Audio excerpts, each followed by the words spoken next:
first thing we need to think about when playing Texas Hold'em are what hands we should play and what hands to throw away. In the next few sections, I'm going to get into specific detail about what hands you should play in what positions. Throughout the poker school, you're going to hear me throw around the term position quite a bit. Now, there are 3 positions at the table: early, middle, and late. The first 3 seats are generally considered early position. Then we have middle position, and the button and the 2 seats directly to the right of the button would be considered late position.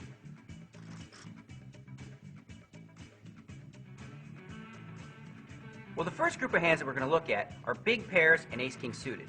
Now, obviously, you're going to play one of these hands in any one of the positions. But in early position, it's really important to make sure that you're raising to try to limit the field a little bit. You don't want to play 2 kings against 4 players. Now, moving on to middle position, if you've already had some action in front of you, again, it's important to raise, but you should be raising a little more to protect your hand. Now, in late position, this is the best possible spot you could be in.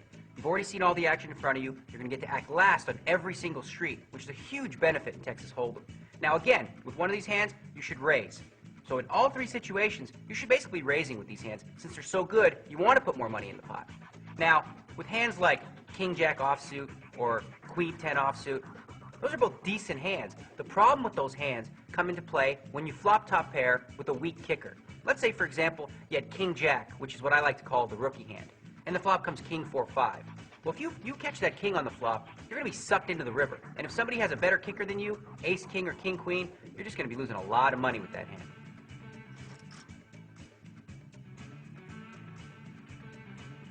Probably the trickiest hands to play are those pesky middle pairs. I'm talking about jacks, 10s, 9s, and even 8s, really. Now, from early position, there's a couple ways you can approach it. Limping is sort of a cautious way to see what happens behind you, but generally, it goes along with my style. It would be to raise with these hands and try to sort of isolate and maybe play it against one opponent. Now, for middle position, it would depend on what happened ahead of you. If nobody's raised yet, well, again, you'd play just like you would in early position, and you'd raise.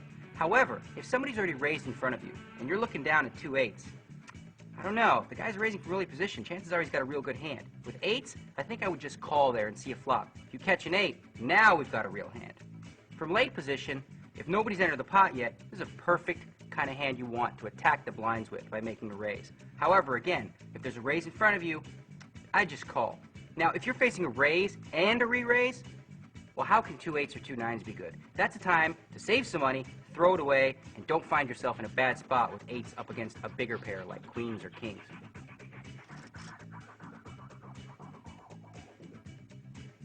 You need to be really careful when you're playing small pairs.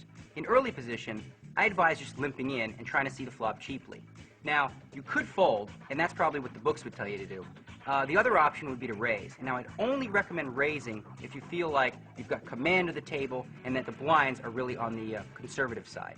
Now, for middle position, if nobody's entered the pot yet, lean towards raising and trying to attack the blinds. However, if there's already been some limpers, well, then you can limp along as well and try to see a cheap flop.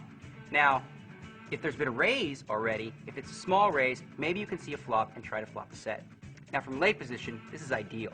If nobody's entered the pot, definitely you want to raise it up and attack the blinds. However, again, if there's been a small raise or some limpers, you can see a flop. There's nothing sweeter than calling with 2 4s against an early position raise who's got 2 aces and the flop coming queen 6-4. He bets it, you move all in, and he walks home with a story to tell.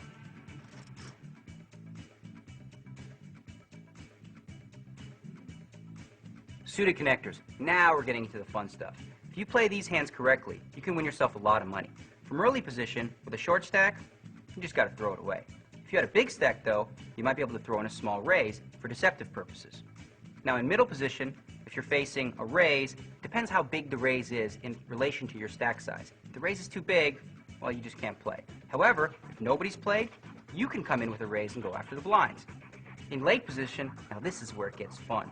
If there's a couple limpers, you go ahead and limp right along. If everyone's folded around to you, again, you go and raise to attack the blinds. But here, if an early position player raises and you think they might have aces or kings, this is perfect if you have a hand like 5-7 of diamonds.